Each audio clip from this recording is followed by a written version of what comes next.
ನಮಸ್ಕಾರ ಸ್ನೇಹಿತರೆ, ನಮ್ಮ ನಂಬಿಕೆಗೆ ಸ್ವಾಗತ ಸುಸ್ವಾಗತ.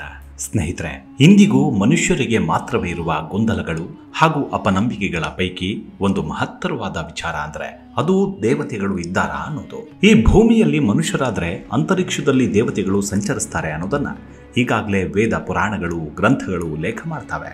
ಆದ್ರೆ ಮೊನ್ನೆ ತಾನೇ ಒಂದು ವಿಡಿಯೋ ಸಾಮಾಜಿಕ ಜಾಲತಾಣಗಳಲ್ಲಿ ಹರಿದಾಡಿತ್ತು. ಆ ವಿಡಿಯೋ ಅಪ್ಲೋಡ್ ಆಗಿದ್ದು ಅಮೆರಿಕಾದಿಂದ.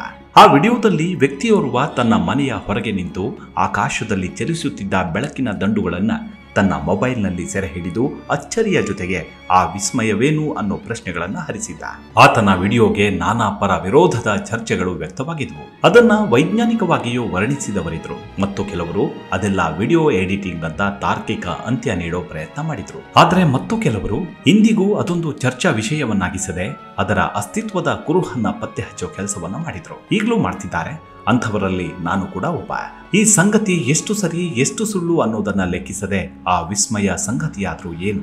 ನಿಜಕ್ಕೂ ಆಕಾಶದಲ್ಲಿ ಒಂದೇ ವೇಗದಲ್ಲಿ ಚಲಿಸುತ್ತಿರುವ ಅವೆಲ್ಲವೂ ನಕ್ಷತ್ರ ಕಾಯಗಳ ಅಥವಾ ಧೂಮಕೇತುಗಳ ಅಥವಾ ಸನಾತನ ಪುರಾಣ ಉಲ್ಲೇಖಿಸಿದಂತೆ ಅವುಗಳು ದೇವತೆಗಳ ಸಂಚಾರವ ಅನ್ನೋ ಗೊಂದಲ ಹುಟ್ಟುತ್ತೆ. ಇವತ್ತಿನ ಎಪಿಸೋಡ್ನಲ್ಲಿ ಈ ವಿಚಾರದೊಂದಿಗೆ ಹಿಂದೂ ಪುರಾಣ ಕಾವ್ಯಗಳಲ್ಲಿ ದೇವತೆಗಳೆಂದ್ರೆ ಯಾರು? ನಾವು ನಂಬಿರುವಂತಹ ಮುಕ್ಕೋಟಿ ದೇವರು ಇದ್ದಾರೆ. ಹಾಗಾದ್ರೆ ಅವರೆಲ್ಲ ಯಾರು? ಈ ಭೂಮಿಯಲ್ಲಿ ವಾಸಿಸುವ ಮನುಷ್ಯರಿಗೂ ಅವರಿಗೂ ಹೇಗೆ ಸಂಪರ್ಕ ಅನ್ನೋದನ್ನ ಇವತ್ತಿನ ವಿಡಿಯೋದಲ್ಲಿ ಚರ್ಚೆ ಮಾಡೋಣ. ನಿಮಗೂ ಕೂಡ ಇಂತಹ ವಿಚಾರಗಳು ತಿಳಿದಿದ್ದೆ ಆದ್ರೆ ದಯವಿಟ್ಟು ಕಮೆಂಟ್ ಮಾಡಿ. ಆದಷ್ಟು ವಿಚಾರ ವಿನಿಮಯ ಮಾಡೋಣ. ಜೊತೆಗೆ ನಮ್ಮ ನಂಬಿಕೆಗೆ ನಿಮ್ಮ ಬೆಂಬಲವಿರಲಿ.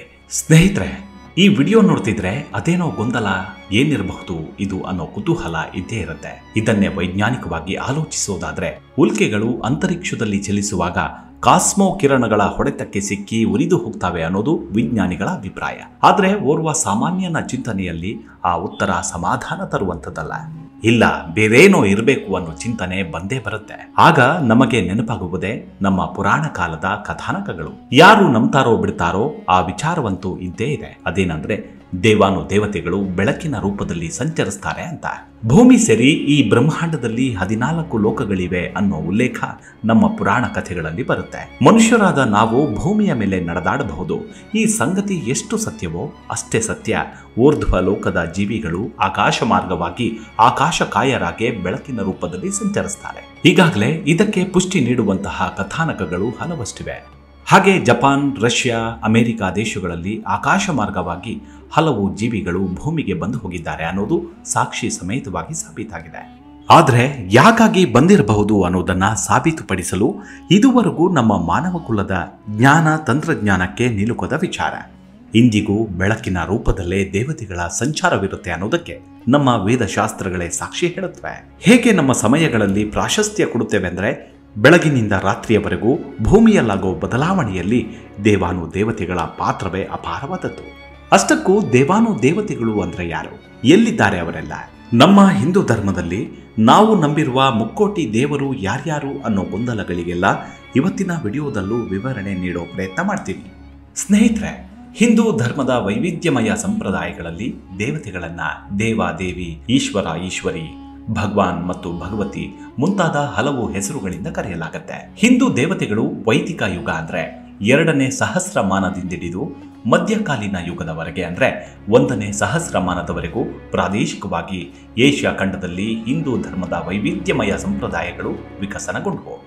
ಇಂದಿಗೂ ಕಲ್ಲಿನಲ್ಲೂ ದೇವರನ್ನ ಕಾಣುವ ಶ್ರೇಷ್ಠ ಧರ್ಮ ನಮ್ಮದು. ಮೂಢನಂಬಿಕೆ ಅನ್ನೋರು ಅವರವರ ಮನಸ್ಥಿತಿಯನ್ನ ಅವಲೋಕಿಸಿಕೊಂಡ್ರೆ ಅದೇ ಶ್ರೇಷ್ಠವಾದದ್ದು. ಕಣ ಕಣದಲ್ಲೂ ಬೆರೆತಿದ್ದೇನೆ ಎಂದಿರುವ ಶ್ರೀಕೃಷ್ಣನ ಮಾತಿನ ಸಾರವೇ ಮನುಷ್ಯನ ಬದುಕಿಗೆ ಅಚಲವಾದ ನಂಬಿಕೆ, ಆತ್ಮವಿಶ್ವಾಸ ತಂದೊಡ್ಡುತ್ತೆ. ಪ್ರತಿ ದೇವತೆಗೆ ಸಂಬಂಧಿಸಿದ ನಂಬಿಕೆಯ ನಿಖರವಾದ ಸ್ವರೂಪ ವಿವಿಧ ಹಿಂದೂ ಪಂಥಗಳು ಮತ್ತು ತತ್ವಶಾಸ್ತ್ರಗಳ ನಡುವೆ ಬದಲಾಗುತ್ತೆ. ಹಿಂದೂ ದೇವತಾ ಪರಿಕಲ್ಪನೆಯು ಹಿಂದೂ ತತ್ವಶಾಸ್ತ್ರದ ಯೋಗ ಮಾರ್ಗದಲ್ಲಿ ಒಂದು ವೈಯಕ್ತಿಕ ವಿಚಾರ.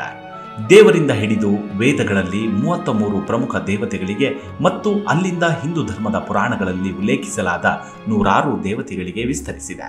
ಪ್ರಮುಖ ದೇವತೆಗಳ ಚಿತ್ರಣಗಳಲ್ಲಿ ವಿಷ್ಣು, ಲಕ್ಷ್ಮಿ, ಶಿವ, ಪಾರ್ವತಿ, ಬ್ರಹ್ಮ ಮತ್ತು ಸರಸ್ವತಿ ಸೇರಿದ್ದಾರೆ. ಈ ದೇವತೆಗಳು ವಿಭಿನ್ನ ವ್ಯಕ್ತಿತ್ವಗಳನ್ನ ಹೊಂದಿವೆ. ಆದರೂ ಅವರನ್ನ ಸಾಮಾನ್ಯವಾಗಿ ಬ್ರಹ್ಮನ್ ಎಂದು ಕರೆಯಲ್ಪಡುವ ಅದೇ ಅಂತಿಮ ವಾಸ್ತವತೆಯ ಅಂಶಗಳಾಗಿ ನೋಡಲಾಗುತ್ತೆ.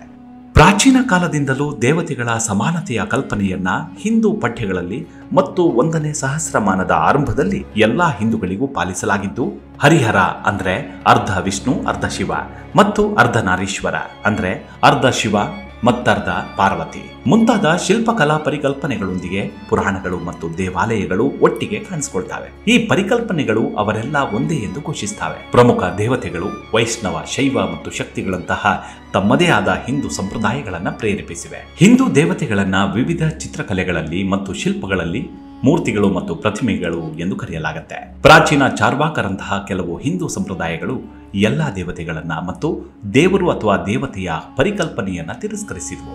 ಆದರೆ ಹಿಂದೂ ಧರ್ಮವನ್ನ, ಹಿಂದೂ ದೇವತೆಗಳನ್ನ ಜೈನ ಧರ್ಮದಲ್ಲಿ, ಬೌದ್ಧ ಧರ್ಮದಲ್ಲಿ ಮತ್ತಿತರ ಧರ್ಮಗಳಲ್ಲಿ ಅಳವಡಿಸಿಕೊಳ್ಳಲಾಗಿದೆ. ಪ್ರಧಾನವಾಗಿ ಬೌದ್ಧ, ಥೈಲ್ಯಾಂಡ್ ಮತ್ತು ಜಪಾನ್ನಂತಹ ಭಾರತದ ಹೊರಗಿನ ಪ್ರದೇಶಗಳಲ್ಲಿ ಅವುಗಳನ್ನ ಪ್ರಾದೇಶಿಕ ದೇವಾಲಯಗಳು ಅಥವಾ ಕಲೆಗಳಲ್ಲಿ ಪೂಜಿಸಲಾಗುತ್ತೆ. ಅಂದ್ರೆ ಸನಾತನ ಪರಂಪರೆಯ ವಾದವನ್ನೇ ಬಹುತೇಕ ರಾಷ್ಟ್ರಗಳು ಒಪ್ಪಿಕೊಂಡಿವೆ. ದೇವತೆಗಳು ನಡೆದಾಡುತ್ತಾರೆ, ಹಾರುತ್ತಾರೆ, ತೇಲುತ್ತಾರೆ, ಮಾಯವಾಗುತ್ತಾರೆ, ನೀರಿನಲ್ಲೂ ವಾಸಿಸುತ್ತಾರೆ. ಹೀಗೆ ದೇವತೆಗಳಿಗೆ ಅವರದ್ದೇ ಆದ ಶಕ್ತಿಯನ್ನು ನೀಡಲಾಗಿದೆ. ಆದರೆ ಮನುಷ್ಯರಾದವರು ಮಾತ್ರ ಈ ದೇಹ ಭಾರವನ್ನ ಹೊತ್ತು ನಿಲ್ಲಲು ಆಗದೆ, ಹಾರಲು ಆಗದೆ ಇನ್ನಿತರ ವಿಸ್ಮಯಗಳನ್ನ ಅಲ್ಲಗಳೆಯುವುದರಲ್ಲಿ ಅತಿ ನಿಪುಣನಂತೆ ಭಾವಿಸ್ತಾನೆ.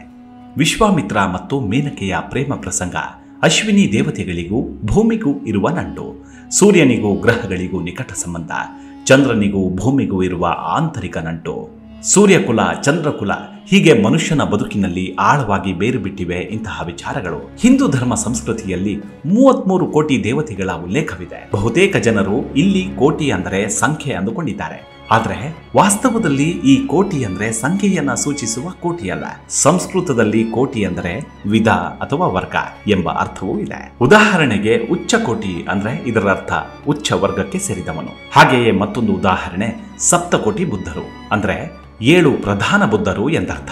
ಯಜುರ್ವೇದ, ಅಥರ್ವವೇದ, ಶತಪಥ ಬ್ರಾಹ್ಮಣ ಮೊದಲಾದ ಪ್ರಾಚೀನ ಕೃತಿಗಳಲ್ಲಿ 33 ವಿಧದ ದೇವತೆಗಳನ್ನು ಉಲ್ಲೇಖಿಸಲಾಗಿದೆ. ಇವರೇ ತ್ರಯತ್ರಿಂಶತಿ ಅಂದ್ರೆ 33 ಕೋಟಿ ದೇವತೆಗಳು. ಹಿಂದೂ ಗ್ರಂಥಗಳು ಮಾತ್ರವಲ್ಲ, ಬೌದ್ಧ, ಪಾರಸಿ ಮೊದಲಾದವು ಕೂಡ 33 ದೇವ ವರ್ಗಗಳ ಕುರಿತು ಹೇಳ್ತಾವೆ. ಬೌದ್ಧರ ದಿವ್ಯ ವಾದನ ಮತ್ತು ಸುವರ್ಣ ಪ್ರಭಾಸ ಸೂತ್ರಗಳಲ್ಲಿ ಇದರ ಉಲ್ಲೇಖ ಇದೆ. 33 ಕೋಟಿ ದೇವತೆಗಳೆಂದರೆ 12 ಆದಿತ್ಯರು ಅಂದ್ರೆ ದ್ವಾದಶಾದಿತ್ಯರು, 1 ತ್ವಷ್ಟ, 2 ಪೂಷ, 3 ವಿವಸ್ವಾನ್, 4 ಮಿತ್ರರು, 5 ದಾತ, 6 ವಿಷ್ಣು, 7 ಭಗ, 8 ವರುಣ, 9 ಸವಿತೃ, 10 ಶಕ್ರ, 11 ಅಂಶ, 12 ಅರ್ಯಮ, 11 ರುದ್ರರು, ಅವರನ್ನ ಏಕದಶ ರುದ್ರಾಹ ಎಂದು ಕರೀತಾರೆ. ಹಾಗೆ 1 ಮನ್ಯು, 2 ಮನು, 3 ಮಹಿನಶ, 4 ಮಹಾನ್, 5 ಶಿವ, 6 ಋತಧ್ವಜ, 7 ಉಗ್ರರೇತ, 8 ಭವ, 9 ಕಾಲ, 10 ವಾಮದೇವ, 11 ಧೃತವೃತ, 8 ವಸುಗಳು, 1 ದ್ರೋಣ, 2 ಪ್ರಾಣ, 3 ಧ್ರುವ, 4 ಅಕ, 5 ಅಗ್ನಿ, 6 ದೋಷ, 7 ವಸುಗಳು, 8 ವಿಭಾವಸು, ಮತ್ತಿಬ್ಬರು, 1 ಇಂದ್ರ, 2 ಪ್ರಜಾಪತಿ. ಇವರೆಲ್ಲರನ್ನು ಸೇರಿ ತ್ರಯತ್ರಿಂಶತಿ ಅಂದ್ರೆ 33 ಕೋಟಿ ದೇವತೆಗಳು ಎನ್ನಲಾಗತ್ತೆ. ಇದನ್ನೇ ವೇದಗಳು ಸ್ಪಷ್ಟವಾಗಿ ಉಲ್ಲೇಖಿಸ್ತವೆ. 4 ವೇದಗಳಲ್ಲಿ ಮೊದಲನೆಯದು ಋಗ್ವೇದ ಸಂಹಿತೆ. ಈ ವೇದಕ್ಕೆ 21 ಶಾಖೆಗಳು ಇದ್ದವು ಎಂಬ ಒಕ್ಕಣೆ ಇದೆ. ಆದರೆ ಈ ಎಲ್ಲಾ ಶಾಖೆಗಳು ಈಗ ದೊರೆತಿಲ್ಲ. ಶಾಕಲ, ಭಾಷ್ಕಲ, ಅಶ್ವಲಾಯನ, ಶಾಂಖಾಯನ ಮತ್ತು ಮಾಂಡುಕೇಯ ಇವು ಪ್ರಸಿದ್ಧ ಶಾಖೆಗಳು. ಋಗ್ವೇದದ ಒಟ್ಟು 10,552 ಮಂತ್ರಗಳನ್ನ 2 ರೀತಿಯಾಗಿ ವಿಂಗಡಣೆ ಮಾಡುವ ಕ್ರಮವಿದೆ. ಅಷ್ಟಕ, ಅಧ್ಯಾಯ ಮತ್ತು ವರ್ಗ ಎಂದು ವಿಭಾಗಿಸುವುದು ಒಂದು ಕ್ರಮ. ಹೀಗೆ ಪೂರ್ತಿ ಸಂಹಿತೆಯನ್ನ 8 ಅಷ್ಟಕಗಳಲ್ಲಿ ವಿಭಾಗಿಸಲಾಗಿದೆ. ಒಂದೊಂದು ಅಷ್ಟಕದಲ್ಲಿಯೂ 8 ಅಧ್ಯಾಯಗಳಿವೆ. ಒಂದೊಂದು ಅಧ್ಯಾಯದಲ್ಲೂ ಹಲವು ವರ್ಗಗಳಿವೆ. ಒಟ್ಟು 2024 ವರ್ಗಗಳಿವೆ.